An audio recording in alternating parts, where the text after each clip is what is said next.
I watched my sister Emma strut out of my bedroom wearing my cream Armani suit, the one I'd saved 3 months' salary to buy for today's CEO interview, and I felt absolutely nothing. You don't mind, do you? She called over her shoulder, not waiting for an answer. I have that meeting with the investors today. You know how important my startup is. Behind her, my mother fussed with Emma's collar. You look like $1 million, sweetheart. Much better than it would look on your sister anyway. Sarah's too plain to pull off designer clothes. I should have been furious. In my first life, I had been. I'd screamed, cried, begged them to understand that I had my own interview in 3 hours. But Emma had laughed in my face.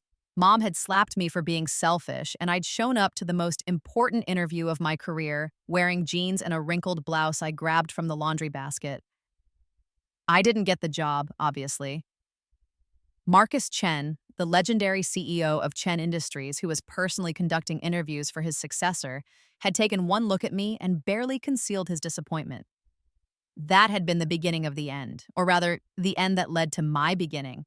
But that was my first life. The life where I died at 32, penniless and alone after Emma's startup, funded entirely by money she'd embezzled from the joint account Dad forced me to open with her, collapsed and took my reputation with it.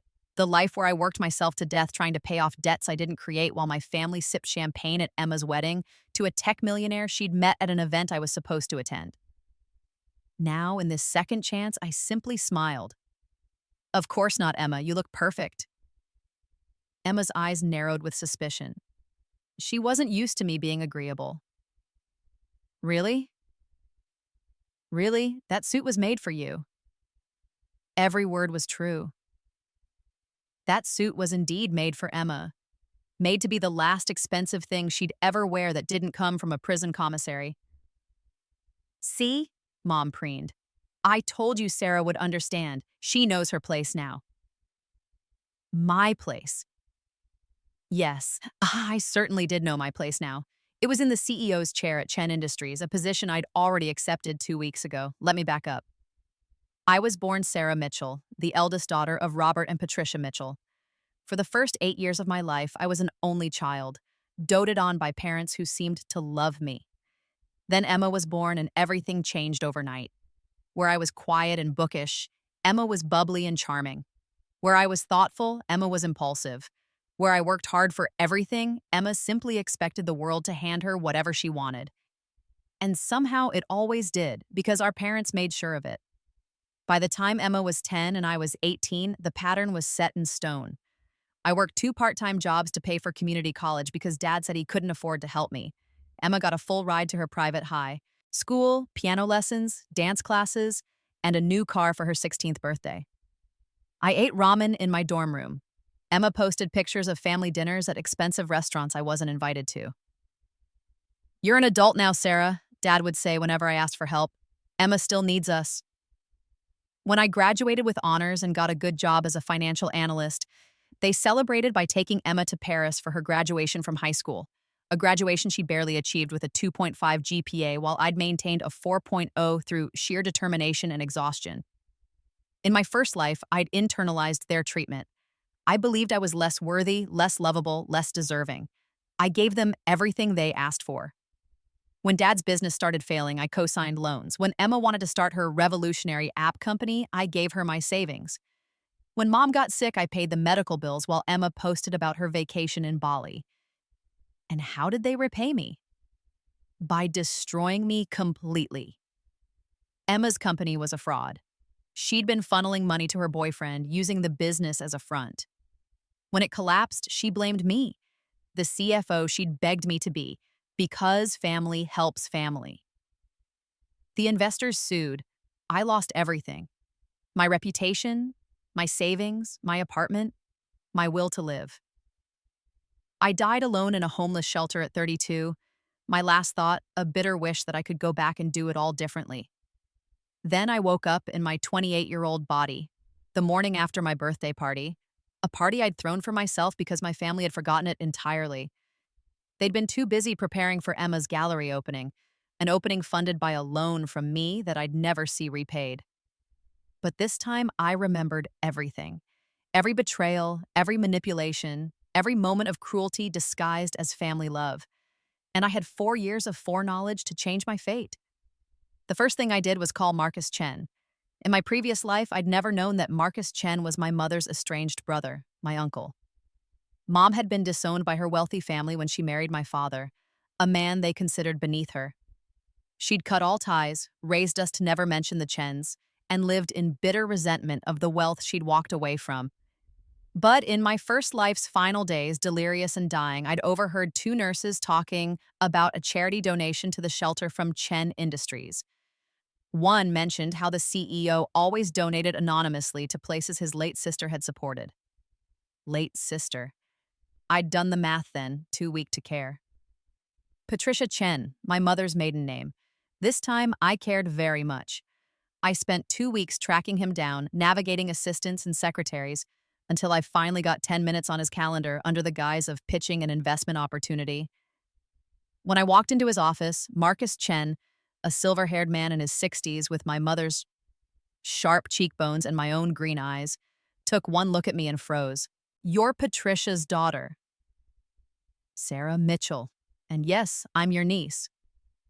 He'd been standing by the window. Now he sank into his chair. "She told me she never wanted to see me again. That was 28 years ago. I tried to reach out when you were born, but she refused contact. I know, she spent my entire life telling me the Chens were cold, heartless people who cared more about money than family. And yet you're here. Because I'm not my mother." I met his eyes steadily. "And because I think you and I can help each other." That meeting changed everything. Marcus was dying. Stage 4 pancreatic cancer. 6 months if he was lucky. He'd built an empire but had no one to leave it to. His own children had died years ago in a car accident. He'd been searching for a successor, someone with the intelligence, drive, and moral backbone to handle the responsibility. "Why should I trust you?" he asked. "You could be here to con an old man." "You shouldn't trust me," I said. "Not yet. So, test me." He did. For 2 weeks, he threw every challenge at me he could devise. Financial models, ethical dilemmas, strategy sessions, surprise meetings with board members. I knew the business world from my previous life's experience, but I also had something more. I had nothing to lose and everything to prove. At the end of 2 weeks, Marcus called me into his office and offered me a position as his special assistant, with the understanding that if I performed well, I'd be groomed to take over as CEO. "There's a board meeting in 3 months," he said. "I'll be announcing my successor then. If you can prove yourself by then, the position is yours. But Sarah, this won't be easy. There are people who've been waiting years for this opportunity. They'll come for you." Let them come. I worked like a woman possessed, because in a sense I was. I was possessed by the ghost of my future self, by the knowledge of every mistake I'd made, every opportunity I'd missed. I knew which investments would pay off, which partnerships would sour, which employees were loyal and which were liabilities. More than that, I was careful. I kept my relationship with Marcus quiet. I moved into a new apartment across town and told my family I'd gotten a job at a small consulting firm. Let them think I was barely scraping by. Let Emma keep assuming I'd always be there to bail her out. Meanwhile, I was preparing for war. The morning of the board meeting, the meeting where Marcus would announce me as his successor and adopted heir, was the same morning Emma had her crucial investor meeting. In my first life, I'd missed my interview because of her theft. This time, the interview was already done. The job was already mine, and Emma was about to learn a very hard lesson about consequences. I watched her leave in my suit with a smile on my face because I knew several things Emma didn't. First, her investor meeting was a setup. The investors were actually journalists. I tipped off about her company's fraudulent practices. I'd spent the last 3 months carefully documenting every lie, every misappropriation of funds, every fake user metric she'd been using to attract real investors. The journalists were meeting her at a coffee shop downtown, ready to ask some very pointed questions. Second, that Armani suit she was wearing, I'd had it altered 2 days ago. Not enough to be obvious when she put it on, but enough that after about an hour of wear, certain seams would begin to split. Specifically, the seams I deliberately weakened after dousing them in a chemical solution that degraded the thread. By the time those journalists started asking uncomfortable questions, Emma would also be dealing with a wardrobe malfunction that would make standing up to leave very, very difficult. Third, and most importantly, I'd invited my parents to the Chen Industries board meeting. They thought they were attending as guests of a friend I'd made, a friend who wanted to meet them. They had no idea Marcus Chen was Mom's brother. They had no idea I'd reconnected with him, and they certainly had no idea I was about to be named the heir to a multi-billion-dollar empire. I dressed carefully in my bedroom after Emma left, not in designer clothes this time, but in a simple black sheath dress I'd bought for exactly this occasion. Classic, elegant, understated. The kind of thing a serious executive would wear. Mom was in the kitchen when I came downstairs. She glanced at me and sniffed. Going somewhere? Just work. At your little consulting job? She said it with such condescension, such casual cruelty. You know, Sarah, I wish you'd try harder. Look at your sister. She's building an empire. What have you accomplished? In my first life, those words would have cut deep. Now they just made me smile. You're right, Mom. I should try harder. By the way, I left something for you and Dad on the hall table. An invitation to an event today. I'd love it if you could come. She picked up the embossed invitation with disinterest, then her eyes widened. Chen Industries? Sarah, how did you— My consulting firm sometimes works with them. I mentioned I had family in town and they offered to give you a tour and let you observe a board meeting. I thought Dad might find it interesting since he's always been interested in corporate governance. This was a complete lie. Dad knew nothing about corporate governance. But I knew Mom's weakness, her desperate desire to reclaim some connection to the wealth she'd walked away from. The Chen name would be irresistible to her. A board meeting at Chen Industries, she breathed. Sarah, I'll call your father right now. The meeting starts at 10, don't be late. I grabbed my bag and headed for the door. Wait, shouldn't you go with us? I'll meet you there. I have to stop by the office first. The Chen Industries headquarters was a gleaming tower of glass and steel in Tai, the heart of downtown. I'd been coming here every day for 3 months, but it never stopped making my heart race. This was power. This was success. This was everything my family had told me I'd never achieve. I took the private elevator to the executive floor, nodding to security guards who now knew me by name. Marcus was in his office looking frailer than usual. The cancer was winning, and we both knew it. Ready? He asked. Ready. Your parents are coming? Wouldn't miss it. He smiled, though it was tinged with sadness. Patricia, I haven't seen her in almost 3 decades. Part of me always hoped. I know. I did know. In my previous life's final days, I'd understood too late how much pain my mother carried, how her pride had poisoned everything. But understanding didn't mean forgiveness, not for what she'd done to me. The boardroom was already filling with members when we arrived. These were some of the most powerful people in the business world: CEOs, investors, industry veterans. In my first life, I'd never dreamed of being in the same room with people like this. Now I was about to become their leader. My parents arrived 10 minutes before the meeting started, escorted by an assistant. I watched from my seat at Marcus's right hand as they entered. Mom was wearing her best dress, the one she saved for important occasions. Dad looked uncomfortable in a suit that was slightly too tight. They were looking around the room with awe and hunger, drinking in the wealth and power on display. Then Mom's eyes found Marcus at the head of the table and the color drained from her face. Marcus? Her voice was barely a whisper. He stood slowly. Hello, Patricia. It's been a long time. What is this? Sarah, what have you done? Every eye in the room turned to me. I stood calmly. Mom, Dad, I'd like you to meet Marcus Chen, CEO of Chen Industries. He's Mom's brother, which makes him my uncle. And as of 3 months ago, I've been working as his special assistant and heir apparent. Dad's mouth opened and closed like a fish. Mom looked like she might faint. We invited you here today, Marcus continued smoothly, Because I'm announcing my successor to the board, and Sarah felt you should hear it from her directly. After all, family is important. The way he said family was loaded with irony that everyone in the room could feel. This can't be, Mom said. Sarah, you work at a consulting firm. You told us. I lied, I smiled. Thus, the same way you've lied to me my entire life about who I was, what I deserved, what I was worth, the same way you lied when you said you couldn't afford to help with my education while Emma got everything, the same way you lied when you said family helps family, but only when it was me helping Emma, never the other way around. Sarah, please, Dad started, but I held up a hand. Please, sit down. You're about to witness something important.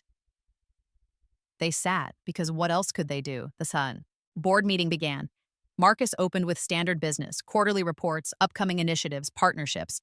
Then he came to the main event. As many of you know, my health has been declining. It's time for me to name a successor. He paused, letting the tension build. Over the past 3 months, I've been privately testing a candidate.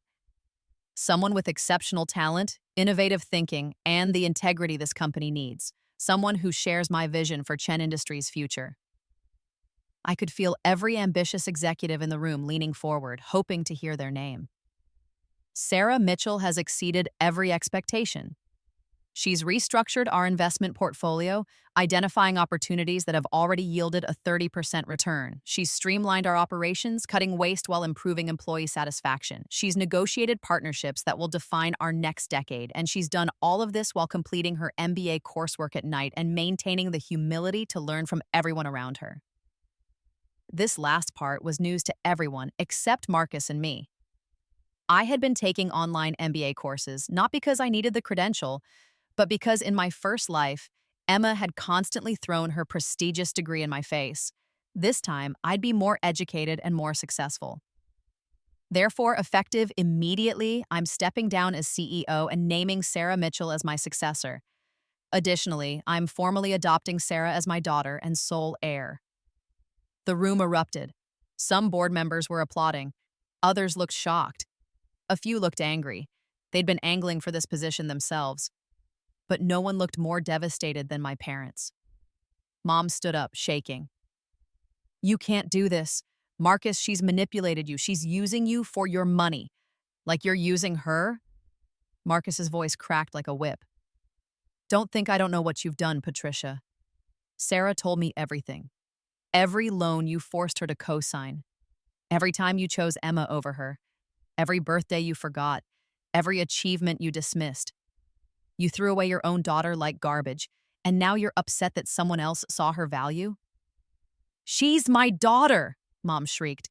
Then perhaps you should have treated her like one.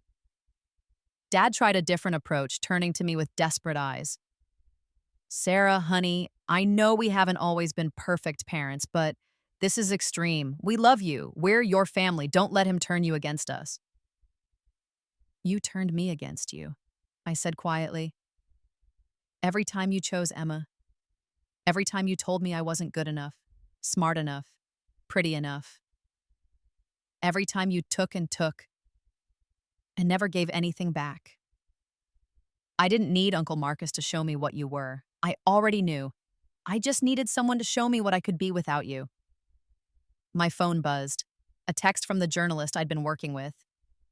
Package delivered. You were right about everything. This is front page material. I allowed myself a small smile. Speaking of Emma, I think you should check your phones. They did reluctantly. I watched their faces as they pulled up the breaking news story that was currently going viral. Tech startup Darling exposed as fraud. Emma Mitchell's House of Cards collapses. The article was detailed and damning. Fake user numbers, embezzled investor funds, a trail of victims who'd lost money to Emma's schemes, and photos, oh, the photos. Emma at that coffee shop, mid-wardrobe malfunction, trying to explain herself to journalists while her suit literally came apart at the seams. No, Mom whispered. No, no, no. Yes, I said. You see, I knew what Emma was doing because I helped her build that company in another life. I knew every lie, every fraud, every crime. And this time, instead of being her accomplice, I became a witness. I documented everything and handed it over to the authorities 3 days ago. There's a warrant out for her arrest right now. Dad's face was turning red. You vindictive little bitch. You destroyed your own sister. I destroyed a criminal who happened to be my sister, I corrected. The same criminal who was planning to frame me for her crimes, just like she did. I caught myself. Just like she would have, I meant. They didn't know about my rebirth. Just like she always does. Emma's never taken responsibility for anything in her life because you never made her. Well, the real world is making her now. Security was approaching my parents now. Marcus had signaled for them. Patricia, Robert, you need to leave, Marcus said. You're no longer welcome here, and you're certainly not welcome in Sarah's life. If you attempt to contact her, we'll get a restraining order. You can't do this. Mom was crying now, mascara running down her face. Sarah, please, we're your parents. We love you. If this is what your love looks like, I said, I'll take hate. At least it's honest. They were escorted out, still protesting. The boardroom was silent for a long moment after they left. Then Marcus turned to the board. I trust there are no objections to my choice of successor? There were none. Not anymore. Not after that display. The meeting continued for another hour, covering the technical details of the transition.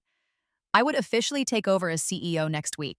Marcus would retain an advisory position for as long as his health allowed. The board would receive regular updates and have standard oversight, but the day-to-day decisions would be mine. When it finally ended, I sat alone in the boardroom for a moment, letting it all sink in. I'd done it. I'd actually done it. I was the CEO of a multi-billion-dollar company. I was Marcus Chen's adopted daughter and heir. I was free. My phone rang. An unknown number. I answered. Sarah Mitchell. You bitch! Emma's voice was hysterical. You destroyed me! The police are looking for me. My investors are suing. My reputation is ruined. And for what? Because you were jealous? Not jealous, I said calmly, but just done being your victim. You stole from people, Emma. You committed fraud. You broke the law. I just made sure you faced consequences for once in your life. Mom and Dad told me what you did. You manipulated some old man into giving you his company. You're no better than you, I laughed. Emma, I worked for this. I earned this. I proved myself every single day for 3 months. What have you ever earned? What have you ever done that wasn't handed to you or stolen from someone else? I'm your sister. You were my sister. Now you're just a criminal who happens to share my DNA. Goodbye, Emma. I hope prison teaches you something our parents never could. I hung up. She called back immediately. I blocked the number. Over the next few days, the aftermath unfolded like a beautiful, terrible symphony. Emma was arrested trying to board a flight to Mexico. The evidence I'd provided was overwhelming. Emails, financial records, witness statements. Her bail was set at $2 million.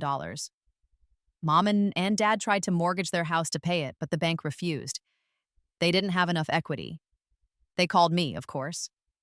Begged me to help. I changed my number.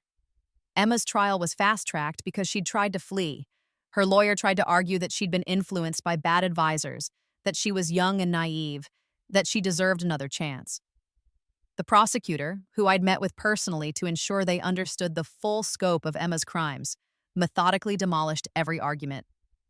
Emma was sentenced to 8 years in federal prison for wire fraud, securities fraud, and money laundering. Mom had a breakdown and was institutionalized for 6 months. When she got out, she tried to reconnect with Marcus to apologize, to reclaim some relationship with her wealthy brother. He refused to see her. Dad's business finally collapsed completely. Without me to co-sign loans or provide emergency funds, he had no safety net. He declared bankruptcy and moved to a small apartment in a bad part of town. They were strangers to me now. I felt nothing when I heard about their troubles.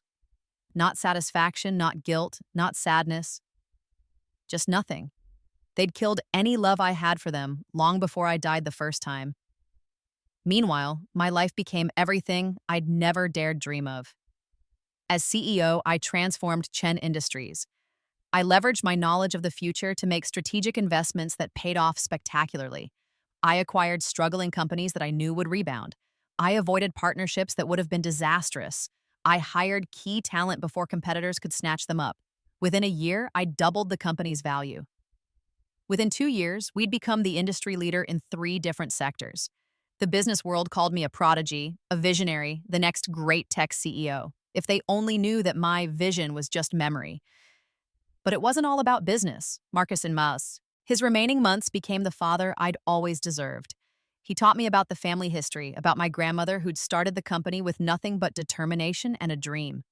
He showed me old photos of my mother as a young woman before bitterness had consumed her. She was so bright, he said one afternoon, looking at a picture of teenage Patricia, so full of hope. I don't know when she became the person she is now. Maybe it was always in her, and I just didn't see it. It doesn't matter, I told him. You saw who I could be. That's what matters. He died 6 months after making me CEO peacefully in his sleep. I held his hand until the end. We buried him in the family plot, and I was the only family member who attended. After Marcus's death, I threw myself even deeper into work. But I also started living. Really living. I bought a penthouse apartment with floor-to-ceiling windows overlooking the city. I traveled Paris, Tokyo, Sydney, Prague. I collected art, not because it was a good investment, but because I genuinely loved it. I took up sailing. I learned to play piano, something I'd always wanted to do but never had time or money for. And I used my wealth to help people like me. I established a foundation for young women from abusive families, providing scholarships, mentorship, and resources to help them escape. I funded domestic violence shelters. I created job training programs for people trying to rebuild their lives. Every person I helped was a middle finger to my family's legacy of cruelty. 3 years after taking over as CEO, I met someone. His name was David Park, and he was a professor of ethics at the university, where I sometimes gave guest lectures. He was kind, intelligent, funny, and completely unbothered by my wealth or power. He loved me for who I was, not what I could give him. We were married a year later in a small ceremony on a beach in Thailand. No family, just friends I'd made since taking over the company, real friends who valued me as a person. My wedding day was the first time I truly understood what happiness felt like. 4 years after that, I was sitting in my office reviewing quarterly reports when my assistant buzzed me. Ms. Mitchell, there's someone here to see you. She says she's your mother, but she's not on the approved list. I sighed. I'd been expecting this.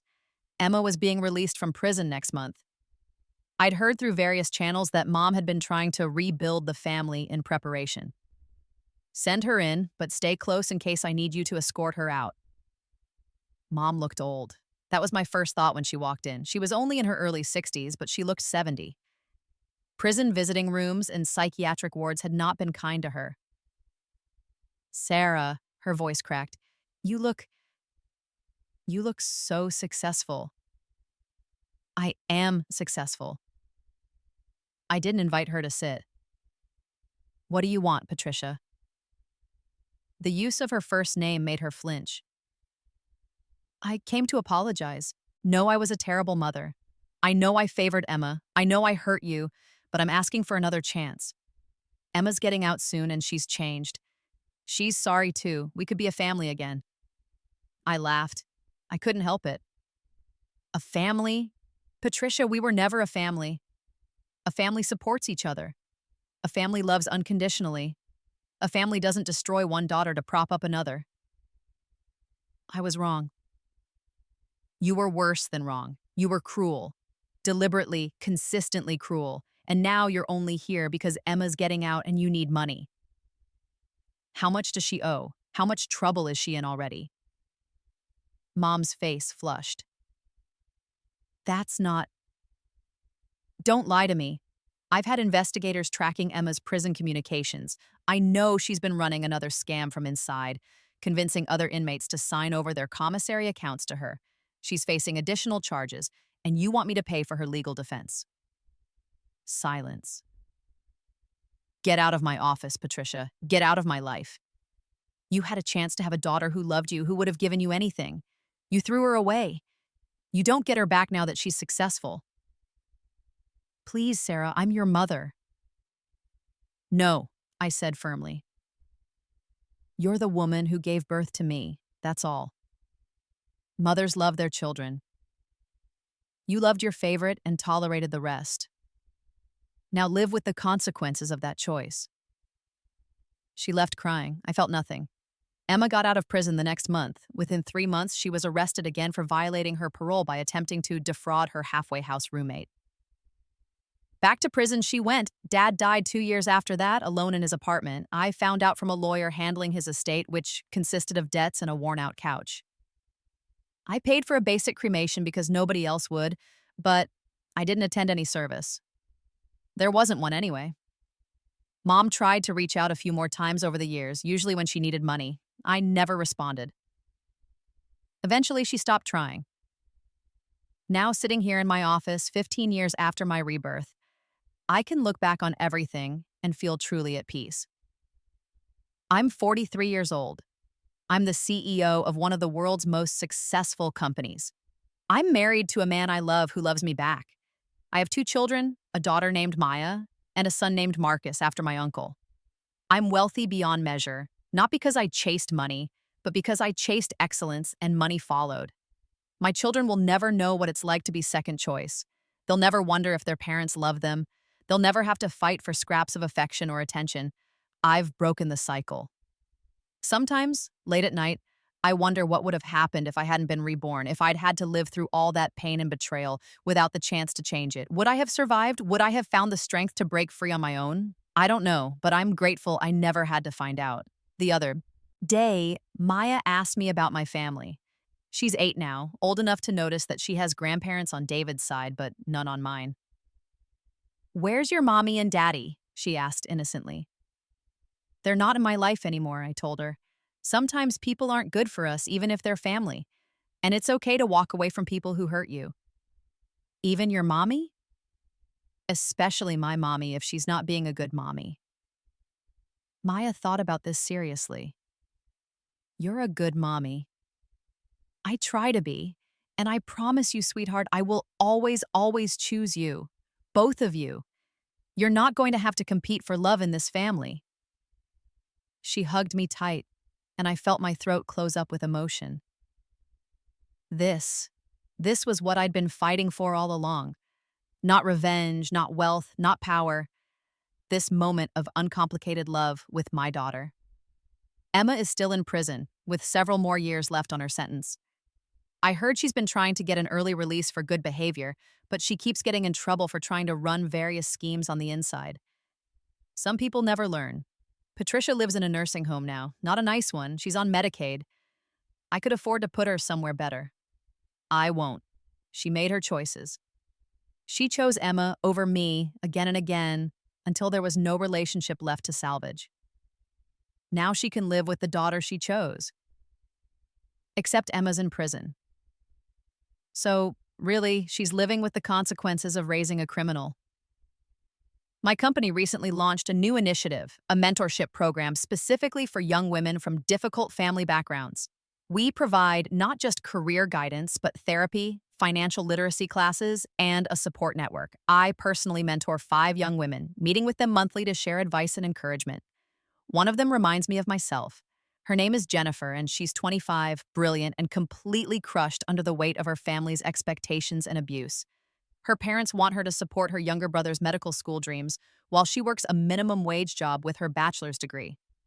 Last week, I helped her set up her own bank account that her family can't access. Next week, I'm helping her find her own apartment. In 6 months, she'll be starting a position at Chen Industries as a junior analyst. I see myself in her, the me I was before rebirth. And I'm determined to give her the chance I had to get, the chance to become who she's meant to be. This is my revenge in the end. Not destroying my family, though they destroyed themselves. Not becoming successful, though I am. My revenge is living well, living free, being happy. My revenge is breaking the cycle and making sure the next generation of daughters knows they're worthy of love, success, and respect, no matter what their families told them. I'm sitting in my office right now, looking out at the city I've conquered, and I feel nothing but gratitude. Gratitude for the second chance. Gratitude for Marcus, who saw my potential when I couldn't see it myself. Gratitude for David and our children. Gratitude for every moment of this hard-won happiness. The cream Armani suit, the one Emma stole that morning 15 years ago, is hanging in my closet at home. I had it professionally repaired after Emma's disaster, cleaned and preserved. Sometimes I take it out and look at it, remembering who I was that morning. I was a woman on the brink of transformation, a woman who had died and been reborn, a woman who knew exactly how the story ended and was determined to rewrite it. And I did. I rewrote every chapter. My name is Sarah Mitchell Chen, and I am the CEO of Chen Industries. I am a wife, a mother, a mentor, and a philanthropist. I am successful beyond my wildest dreams. But more than any of that, I am free. Free from the family that tried to destroy me. Free from the belief that I wasn't good enough. Free from the cycle of abuse and favoritism and cruelty. Emma stole my interview outfit that morning. She thought she was stealing my opportunity, my dignity, my future. She had no idea I'd already won. She had no idea that while she was strutting around in my suit, I was already the CEO, already the heir, already victorious. That's the beautiful irony of it all. She thought she was taking everything from me. She was actually just attending her own downfall in designer clothes. I hope the suit was comfortable. It was the last expensive thing she wore as a free woman. As for me, I went on to wear many more expensive suits, but none of them meant as much as that cream Armani. Because that suit represents the moment everything changed. The moment I stopped being a victim and became a victor. Sometimes I think about what I would say to my past self, the one who died alone and broken. I would tell her that none of it was her fault, that she deserved so much better, that the family she kept trying to please was never going to love her the way she needed to be loved.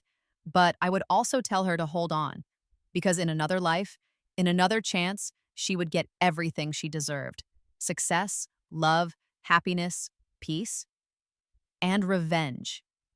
Oh yes, sweet, perfect revenge, not the kind that destroys you from the inside, the kind that builds you up, that makes you unshakable, that transforms you from victim to victor. The kind of revenge where you don't just survive, you thrive. That morning, watching Emma steal my suit, I knew the story was already over. She just didn't know she'd lost yet. And that knowledge, that secret victory, was almost as sweet as the real thing. Almost. But not quite as sweet as sitting here now, 15 years later, in my corner office, with my family waiting at home and my company thriving and my life full of genuine love and joy. This is what winning looks like. And Emma?